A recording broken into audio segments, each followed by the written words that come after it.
Have you ever felt a little bit left out, that you didn't fit in, that you weren't one of the crowd? Well, so does Elio. In the movie we'll be talking about today, a little kid does not fit in, and he yearns for something bigger. So he asks, as any kid would, for aliens to come down to Earth and take him away. And guess what, folks? They do. Elio gets shot up into space, is mistaken to be the ambassador for Earth, and hijinks ensue. That's the plot, the log line for a lovely Pixar movie coming out that is not a sequel. That is not The Incredibles 7. This is a new Pixar movie, and that's the movie we're talking about today because Ben Rose and our good friend has it in our fantasy box office league. We are the box office buds. We've each drafted 5 movies that are coming out this calendar year. Whoever makes the most money wins that box office league. Yours truly, favorite to do so once again. But Elio could be a surprising pick, could be one to take the cake. It is Pixar. Do you two believe that this thing will live up to that Pixar name, even though no one knows what Elio is about? I think it has a chance. I think it has a chance just like any Pixar movie has a chance. They don't have many flops among their releases. And oftentimes, whether it makes a lot of money or not, the movies are really good. So it always has a chance. There's a lot of competition out right now, so especially for kids. And so I'm not 100% sure that it's going to like really do Toy Story numbers or something of that nature, but I definitely think it has a chance to make a lot of money and take away from the How to Train Your Dragon and Lilo and Stitch audience. And it's also a group of creators that made this movie that have made past Pixar movies. The director from Turning Red is directing this movie. It's also co-directed by the man who wrote and co-directed Coco. And the person who wrote this movie worked on both of those movies. So it's very much that Pixar farm that keeps producing these great hits. And as you said, man, like they're all critical successes. There's not a Pixar movie you watch and go, I didn't really like it. You're always like drawn in. It's always emotional. It's always funny. It's always uplifting. It fits that Pixar mold. But I will disagree with one of the things you said that Pixar always does well. The past few movies, like Elemental, like Coco, they have not done well at the box office. I'll disagree with Elemental. Elemental. Are you sure about that? Elemental made $454 million. Did I think of the wrong movie? I'm just saying, there's a couple of the recent IPs, especially during the COVID era, have not hit the normal Pixar mark. Here's what I'll say. Of course not. Elemental did $454 million at the box office. That was 2 years ago. And that was, honestly, my least favorite Pixar movie. And it still did quite well. Maybe it was Soul I was thinking about. Soul didn't do as well, but that's because America's racist. It was a great movie. We're in a time where there are 2 buckets of Pixar movies. There are the juggernauts, the Inside Outs, the Toy Stories, and then there are the, quote, niche Pixar movies, right? Yeah. The Good Dinosaurs, the Lucas, the things of that nature. And those don't do gangbusters, but they put a nice dent in the box office. They put a nice dent in the box office. We're looking at $200, $300, $400, $500 million. Asher, are you excited to see Elio? Ash, come here. Come here. Never mind. Asher, are you excited to see Elio? Either way, No, you're right. people are excited to see it, but will it make money? Will it be that thing you can rely upon? We made this guess with 28 years later, since we're already diving into it. Before we get to who has the movie, the over-unders, and the top 3 Pixar movies, let's go into how much money is this making? What's the worldwide box office for Elio? It has not really been thrown out there in the marketing world. You've seen a little bit of the teasers for it. If you go to the movie theaters, the little stands for it are all over the place, but those are only really for people who go to the movie theaters. I'm talking about drawing in that audience that doesn't really know that this movie exists, especially the story. I guarantee you most of the people listening did not know that was the story about Elio as I opened up this podcast. But how much money is Elio going to land on? Was this a good pick for our movie league? Look, so we're probably somewhere in between like a Good Dinosaur, Elemental. We're living in the 250 light year. So we're somewhere between 200 and 450 is my guess. So I'm going to say 325. 325 is a big number, bigger than I thought it was going to be, but not as big as the man who drafted it in our league thought it was going to be. Ben Rosen, this is one of his movies. It was the 11th most expensive movie in our fantasy auction draft. It cost him the same amount of money as TJ spent for Thunderbolts, which Thunderbolts is over $400 million. It was one more dollar than How to Train Your Dragon, and How to Train Your Dragon is going to crush what Elio did. $2 more than Captain America, also a $400 million movie. Alche says it's just under 400. Kellerman, what say you? I'm going to go way lower and I am say too. that Elio makes closer to 200 million. Yeah, What? I'd say 200 million is a great number for Elio, which is also the same amount of money that Ben's first movie made, Snow White. Snow White and Elio together. He has 3 more movies coming out later: Smurfs, Tron, and Avatar. He is the movie that he has had that has made the most money is Final Destination Rebirth, or what it Bloodlines. Except it was his indie movie, and it's already gone over the indie cap. So that's a $0 movie for Ben. Tough year for Ben Rosen. He God needs love Elio Ben to be a Rosen, huge but he is success. horrendous at picking box office successes. R.I.P. Ben. Anything he says, you can be certain that the opposite will happen. Alche, out of those 5 movies on Ben's team, we already know the answer for one. Snow White. Elio's coming out this weekend. The other 3, again, Smurfs, Tron, and 10 Days of Avatar. What makes the most money? Avatar. 10 Days of Avatar. That's probably an easy question. 10 Days Let's of go Avatar. back to Snow White, Elio, Smurfs, and Tron. What makes the most money? Tron. I don't want. You know what's wild? I don't want to see a single one of those movies, but I do think Tron's going to make the most money.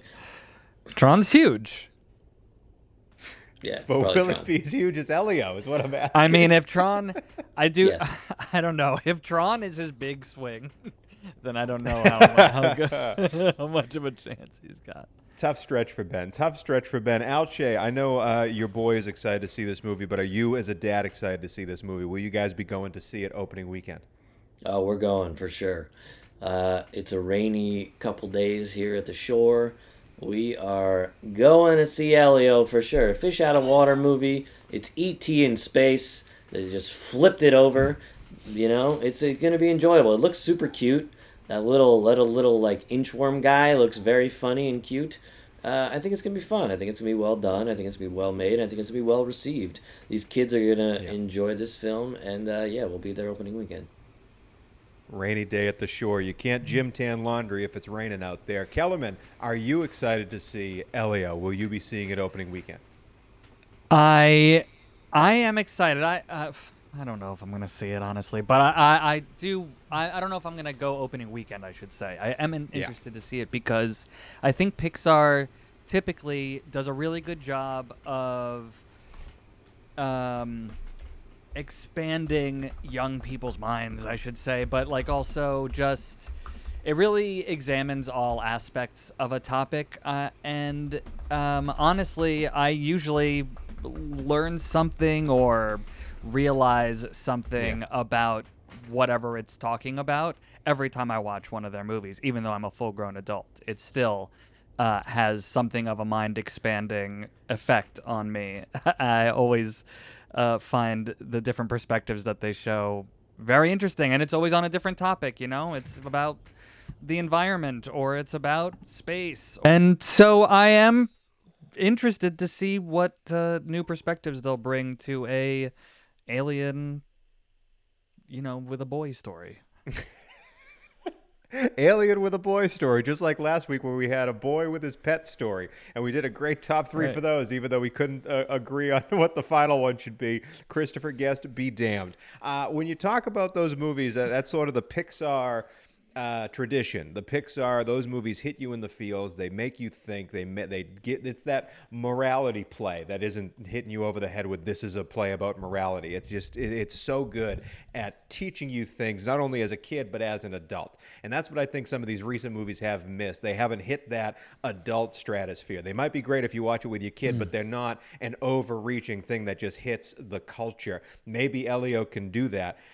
However, Pixar's only made about 28 movies. I thought it was more in the bank for Pixar because when I think of Pixar, I think of a million different things.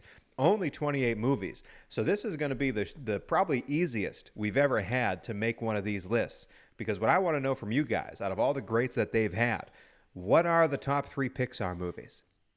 And why are they Toy Story 1, 2, and 3? Well, that's a question. That's a question. I don't agree. When it comes to the movies, are we separating the IP or are we just saying Toy Story as a whole circle? No, I think that separating we the should movies. separate each one. Yeah, but I don't agree that all the top 3 should be Toy Story movies. I was kidding. I will Toy say Story that 1 it's a lot is easier 100% to on this do. list. It's a lot easier to do if we circle the IPs, because I think if we're just doing movies, I think Toy Story 1 is unbelievable, and then Toy Story 3 is even better. So I would argue for both of them to be on the list. If we're just doing Toy Story as a whole, I don't Toy Story's agree on the that Toy list. Story 3 is better. I don't agree that Toy Story 3 is better. I think Toy Story 1 undoubtedly belongs on the list, as does The Incredibles. Incredibles are great. Very good. I'd agree with you. Very good. It's up I've there. never met It's up anybody who there. didn't like The Incredibles. I'd agree with Yeah, you. it's The very good. Incredibles. I'm waiting for you guys to say the third movie that's on my list, because there's really only 4 that I'm considering. The It's third gotta one be is Up, right? What? I disagree. Up Up is my that third one. Your third one? Up is my favorite No. Pixar movie. Up is the one that stands the test of time for me. Up is the one that I can watch at any moment. Up is the one I still think about to this day. Up is a perfect movie. It's my favorite Pixar movie. And so if this Now I'm list curious, is is Toy it- Story, Incredibles, and Up, then I'm okay with it. I don't think it's Up. I think Up is a great movie for the first 15 minutes, and then it's a pretty standard animated film. It's a fine movie the rest of the way, but those first 15 minutes are what everyone remembers, not the rest of the movie. You couldn't tell Well, me yeah. another... What other movie have you ever seen that makes you cry in the first 15 minutes? And then you I mean, we don't need to have undeniably that care conversation. about every one of the characters for the rest of the 90 Yeah. minutes you spend with them. You're laughing, crying, hoping, praying. Like it's a perfect film. But what's the one you want to replace? I guarantee you I have it written right here. Inside Out 1 is a perfect movie. Oh, that didn't even make my list. Really? No, Inside that didn't Out make 1 my is list either. phenomenal. Phenomenal. It's not better than It's Finding good. Nemo. It was good. It is, I don't in my like opinion. Finding Nemo personally. And it's also so- not You don't better like than- Finding Nemo? Come on, not- dude. Finding uh, Nemo is it- fantastic. Inside Out is not better than Monsters, Inc. Ooh, Monsters Inc. That goes up there for me. Monsters a Inc. You know, I'm not Definitely. a huge Monsters Inc. fan either. Oh, I would you're put- crazy. I would put Inside Out over Monsters Inc. I would put Monsters Inc. over Inside Out. Monsters I'm Inc. is putting my number Up over both of 2. them. I would put Up over both of those also. The only other one on my list was A Bug's Life. I love A do. Bug's Life, but no.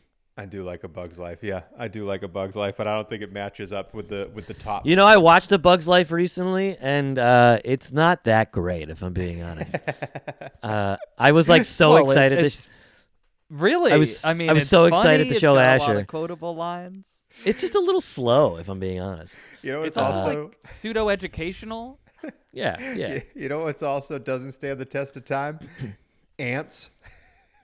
Oh yeah, Ants definitely No, doesn't stand see, the test of I time. would Not a defend Pixar Ants. movie I though. would Not a defend Pixar Ants. movie. No, I'm just saying Not it a doesn't Pixar stand. movie. It doesn't stand the That's test. a Of great Well, it doesn't stand the animated test Woody of time Allen for movie. yeah. Here's what I'll say. We're missing one key one that Kellerman doesn't like, but it is probably you in my say top Cars. 3. It's Ratatouille. Oh, okay. I love that movie. It doesn't make the top 3. Ratatouille's amazing. All right. Well, we need to figure out the third, and we're all struggling here. Monsters Inc., Up, and Inside Out. Producer Yeah, TJ. to Gosh, join- that's tough. To join Toy Story and The Incredibles, we need a decision between Monsters Inc., Up, and Inside Out, and Finding Nemo thrown to the fucking grave. TJ. I'm sorry. is- Truthfully, it's obviously a brilliant film, and there's a lot of like great sea life stuff. But Dory is the most annoying character ever created, and it makes the whole movie unwatchable for me. Listen, Oh, I if we can disagree. It's add, funny. if I would like to nominate Ellen DeGeneres to the wall of people we don't talk about on this podcast. I'm fine with that. I am. She Sure. could join Mel Gibson or Woody Allen just fine. TJ, And Courtney Cox.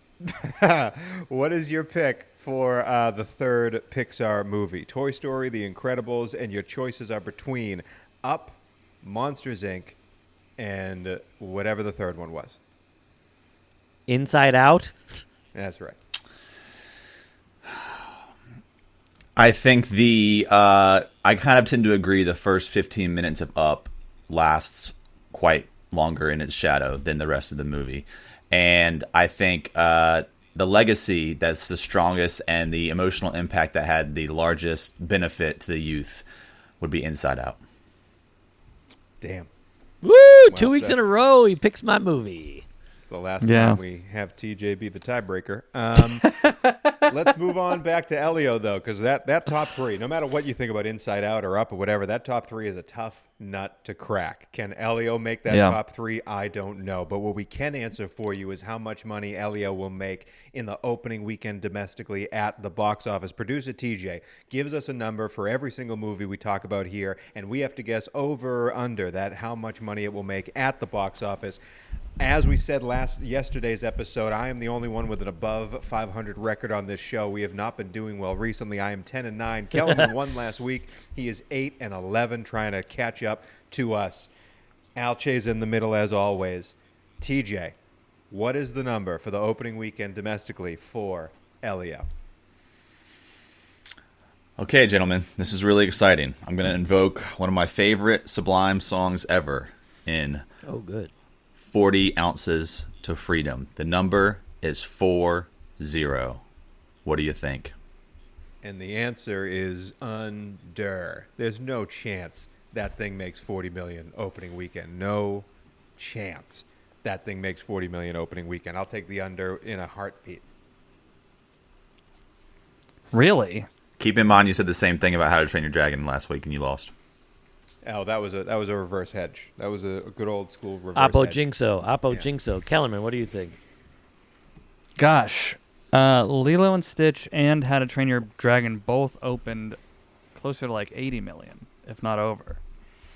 I think this is just going to be the next kids movie that everyone goes to see, and so it will be above 40. I'm going to go over again. I'll check. It's gonna be close, fellas. It's gonna be real close. This is not the juggernaut or the value that Lilo and Stitch or How to Train Your Dragon will bring, but it's been 3 weeks since Lilo and Stitch came out. Elio's gonna serve the younger crowd. I'm gonna say over. Come on, Elio. Launch me back into the... Launch yourself into the stratosphere and hopefully take Ben Rosen's fantasy box office league hopes with you. But that is it for our discussion on Elio, the man who cried alien. I'm excited to see it. I don't know if I'll be seeing it opening weekend. I see every Pixar movie because they continuously make great films. I don't know if this one's going to make any money whatsoever. We shall see. We shall see. And next week, we have 2 more movies to talk to you about, including the next addition to Alex Alche's team, one that has caused great debate from the 3 of us and our social media fans. Brad Pitt's around the corner, steaming down that track in a nice-looking Formula One car. We'll be talking about that next week, and we shall see you then. For the Box Office Buds, thanks for listening. Give us a like, give us a subscribe, help us grow. We'll see you when we see you. If you got nothing to do, King is still out there somewhere if you want to give it a watch. No, it isn't.